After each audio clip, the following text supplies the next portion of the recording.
เน็ตอีกเขาก็รู้สึกว่าอยากกลับบ้านคิดฮอดพ่อแม่คิดฮอดหมู่ครูกับเรียนเนาะแต่ว่ามาอยู่ได้เดือนหนึงไปก็คิดว่าคือว่าบ่อยากกลับเลย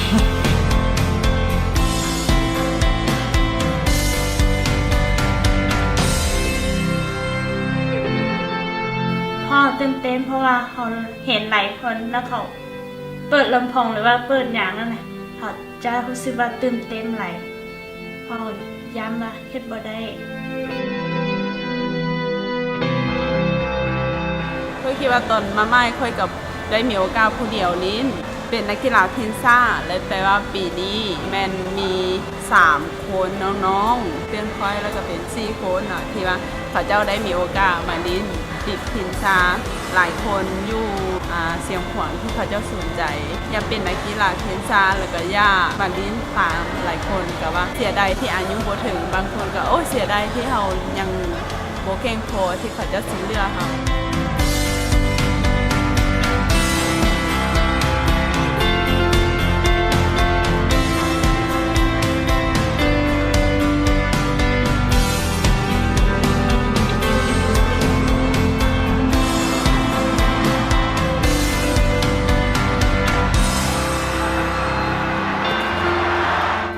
ตอนคนรู้สึกเขาตามเขาเจ้ามันเทื่อเขาตามได้มันเทื่อเขาตามบ่ได้เจ้าตัวใหญ่ๆเขาเจ้าบ่ลุ้มแล้วต้องมี2คนตาม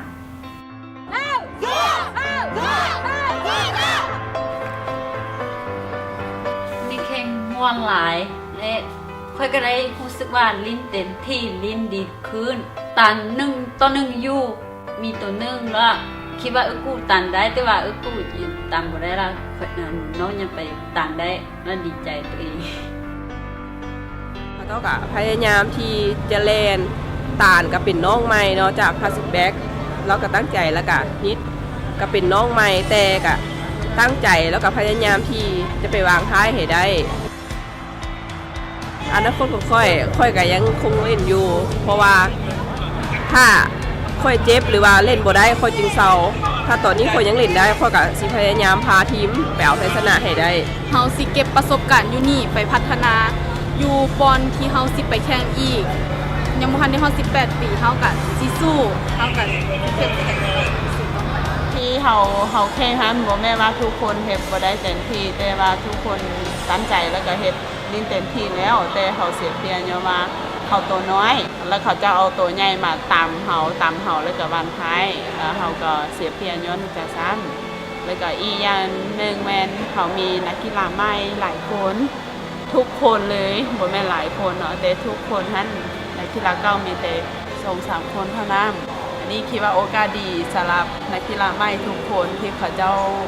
ได้มีโอกาสมาเรียนรู้ประสบการณ์มาใหม่จากหลายๆทีมอยู่มาเลเซียนี้ที่ว่าเขาจะสีได้มีโอกาสเอาประสบการณ์ตัวนี้ไปพัฒนาต่อไป